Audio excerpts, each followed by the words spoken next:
What's up, my wizards? It's Dev from Mtg. We like magic, and today we're covering a blast from the past. Here's Naya Dinos.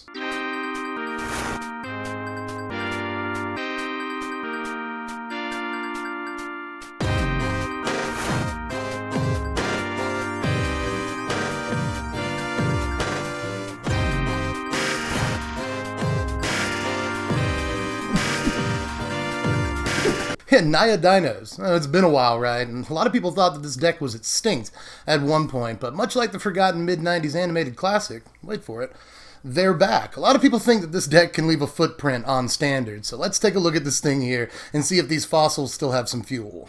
Don't unsub yet, by the way. I'm pretty sure that's all the puns I have planned for this video. You know me, I'll probably work a couple more in, but anyway. You may have noticed from the title and the thumbnail and all the information available to you before you even clicked on the video that this is a ramp deck. I actually think ramp is a pretty good call for the meta right now. We're seeing a lot of grindy, sort of mid-rangey decks. Green-black is a big deck right now. Red-white is a popular mid-range deck. And ramp tends to work really well in those mid-range formats because it just goes over the top of everything else. All that said, let's go through the ramp package real quick here. I'm not going to spend too much time on it. I know you guys are here for the Reptars, but I want to go ahead and run through it as quick as I can, starting with the 4 obvious copies of Llanowar Elves. I have seen some Dinos lists not on a playset or on 0 of this card, and I just don't get it at all. Best ramp piece in the format. Lets us get started early. The double Llanowar Elves starts are especially busted, so, I mean, again, best ramp piece in the format. I think we're just, like, consigned to, you know, having to play 4 copies of this, no questions asked. For similar reasons, I'm playing 4 copies of Thunderherd Migration. You know, Rampant Growth is a card that Wizards thinks is too busted for Standard these days, and this just is a Rampant Growth.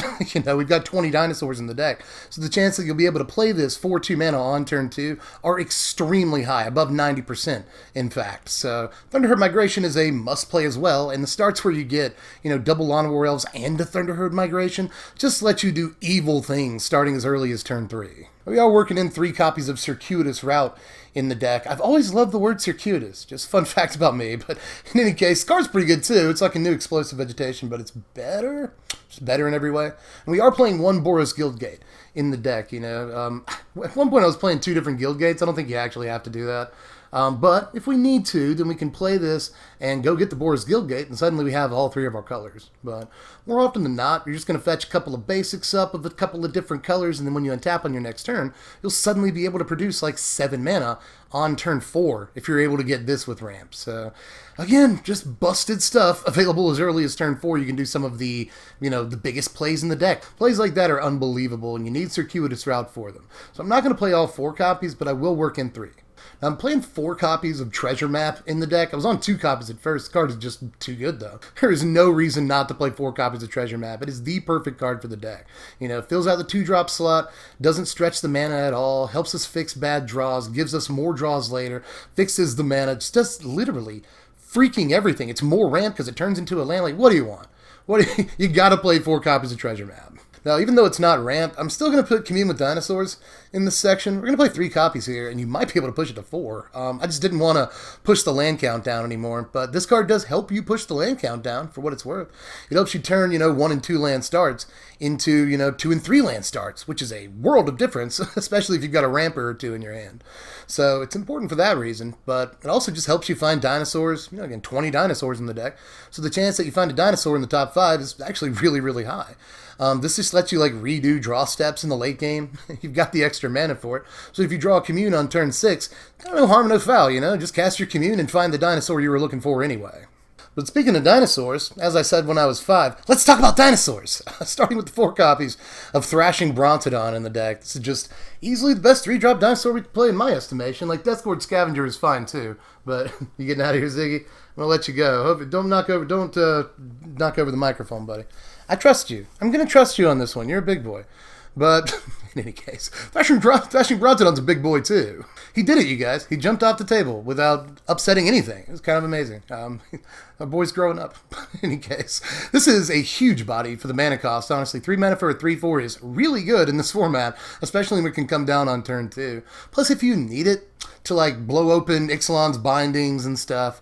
It can do that, you know, Conclave Tribunals, Flame of Keld, History of Benalia, you know, Experimental Frenzy. There are a ton of enchantments that people are playing in this format. Artifacts, not so much, but just to play against enchantments is good enough on the card. But even if it's not killing something, it's still a huge body really early in the game, and that'll hold down the fort to let you get to the mid game where you really want to be. Now, I'm playing 4 copies of Territorial Allosaurus in the deck. Seems like a lot of copies, but this is a ramp deck, so we can kick this like super easily. Sometimes starting as early as turn 4, and almost always by turn 5 we can kick this. And that's actually a really clean answer to a lot of important threats in this format right now, and they'll usually leave our Allosaurus alive. So it's a 2-for-1 that leaves this enormous body on the battlefield. It's like a Ravenous Chupacabra that costs a little bit more, but we don't really feel the extra cost because we're a ramp deck. We also don't have a ton of room for removal in the deck, and ramp traditionally doesn't really play hardly any removal, usually 2 to 4 spots for removal, if any. So this allows us to not only play a huge threat that, you know, pays off our ramp game plan, but is also a removal piece. So the card does pretty much everything we want it to do in this deck. I don't see why we wouldn't play 4. You know, even if we're not kicking it, it's a 4-mana 5/5, which, in case you forgot, is actually a really good deal in the game of Magic. But in the 5-drop slot, we're going to play 4 copies of Reggie. He's still a good card, man, and this is actually really decent against a lot of the 1-for-1 removal in the format. You know, if they want to Assassin's Trophy this, it's a really bad deal, you know. You still got your 3/3, you get a land out of the deal, too, so... You know, this is kind of good as far as beating stuff like Justice Strike, Assassin's Trophy, those kind of deals, Vraska's Contempt, because it still rewards you with a 3/3 left behind. They have to sweep this, and even like a Deafening Clarion won't completely clean up the mess this card makes. So Reggie is actually a really good meta pick right now, and I'm going to play all 4 copies in 5-drop slot. But the time has come to spend some money. Sorry about that. But we're going to play 4 copies of Carnage Tyrant in the deck. Because we should, like, if we're trying to make this deck as competitive as possible, and we are trying to make it as competitive as possible. Why can't I say as competitive as possible? Sorry about that malfunction, but in any case, we should play Carnage Tyrant. All 4 copies of it, too. We're a ramp deck. We can have 6 mana on literally turn 3 in this deck. You know, remember the start I told you about earlier? 2 copies of Llanowar Elves, a Thunderherd Migration, 3 lands. We'll get you a Carnage Tyrant by turn 3. It's like a sub 10% chance of happening, but it is a possibility. And casting a Carnage Tyrant on turn 4 is easy peasy lemon squeezy in this deck. So we've got to play all 4 copies of this. It punishes control super hard. And considering it jumps on the board so early in this deck, if we can help it, like even if it hits the board a turn early on turn 5 in this deck, then it's still this massive threat that there's not really a whole lot of answers for in the format outside of Cleansing Nova or Settle the Wreckage. So again, outside of a couple of very specific cards, there's really just not much that most decks can do about this other than gang tackle it.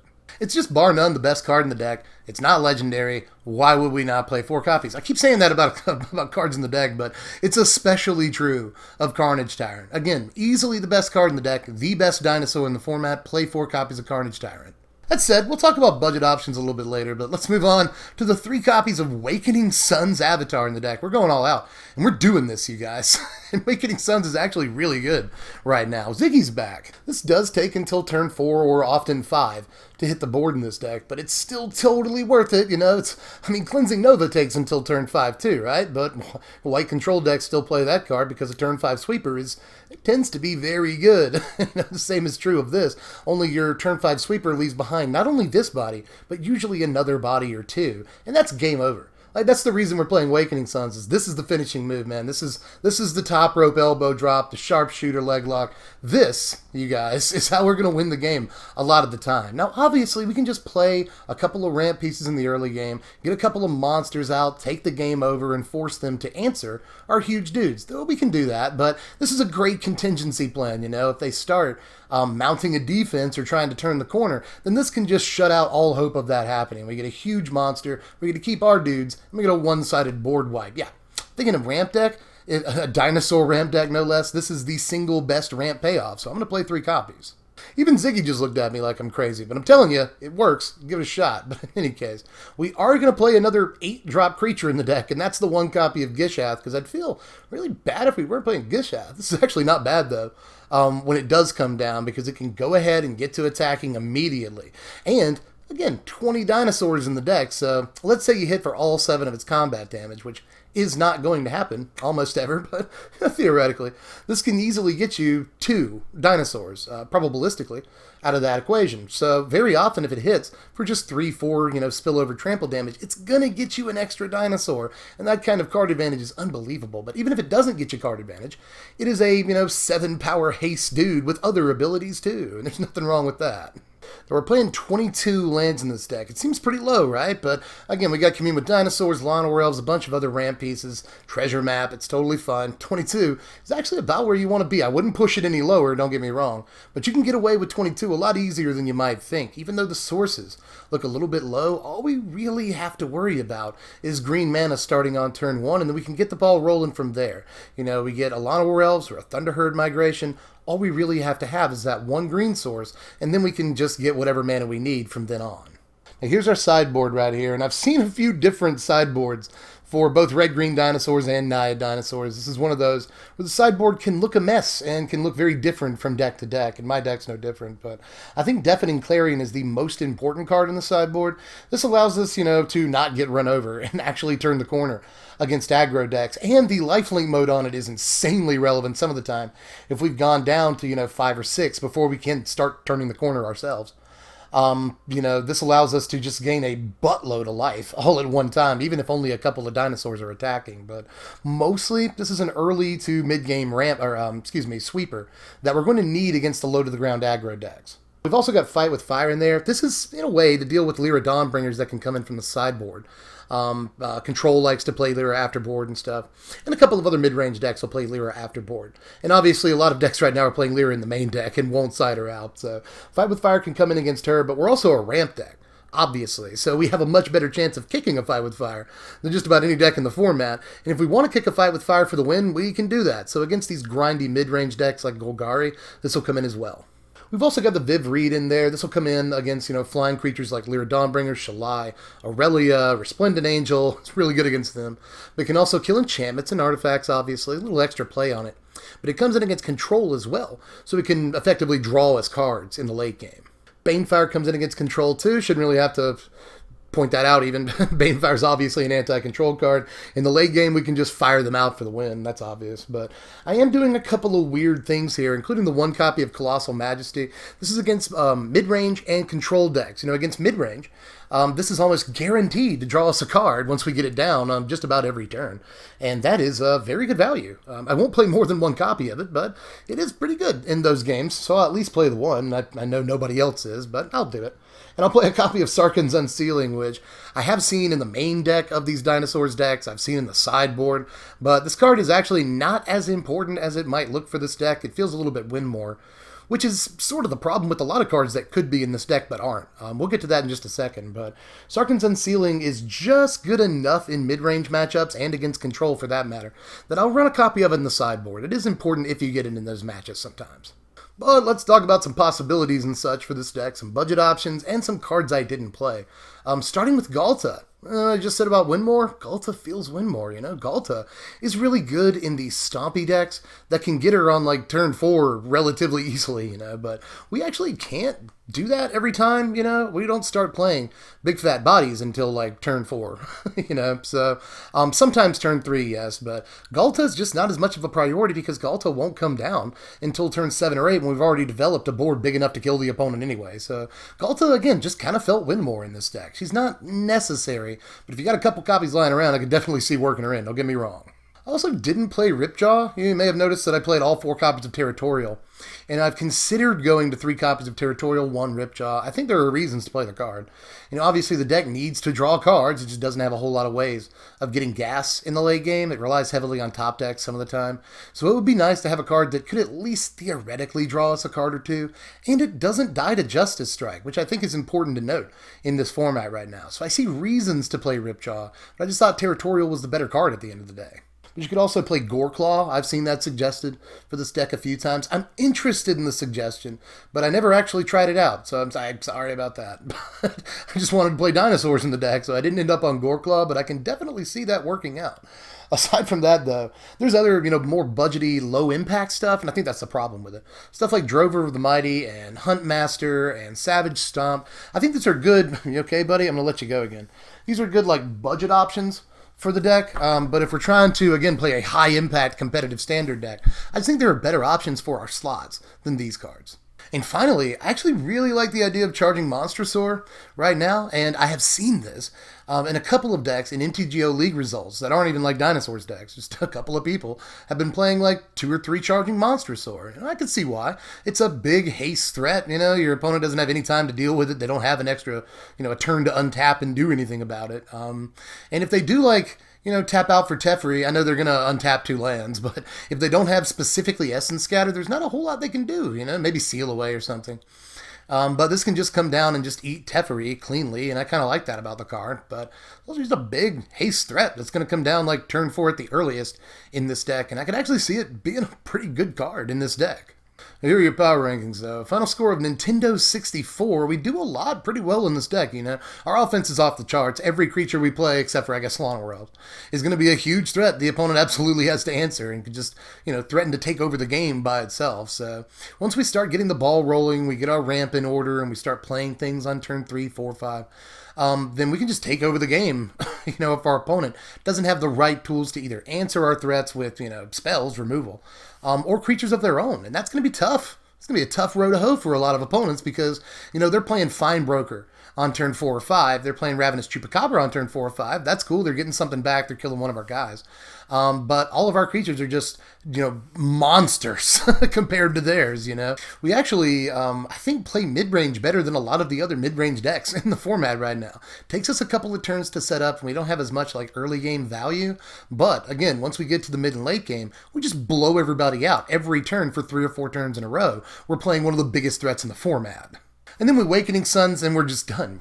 Everyone is done at that point, We actually resolve Awakening Suns on turn 5 or 6. That is pretty much always the game, son. So give this thing a shot, man. Don't take Dinosaurs for granted right now.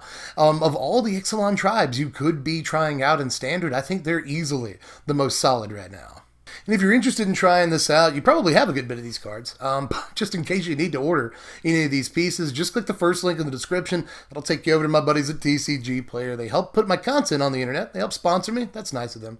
But they also are just factually the cheapest place you're going to find this deck online. Other places it's going to cost, at least $250, if not more than that. But you can get it on TCG Player right now for about $225. So not a terrible deal. A competitive deck is sometimes going to cost like $400 or $500 at the top levels of Standard right now. But this deck has plenty of play against decks at the top tables of Standard for half the cost. I think I'm tapped out for this one, so let me know how you felt about it down there in the comments section.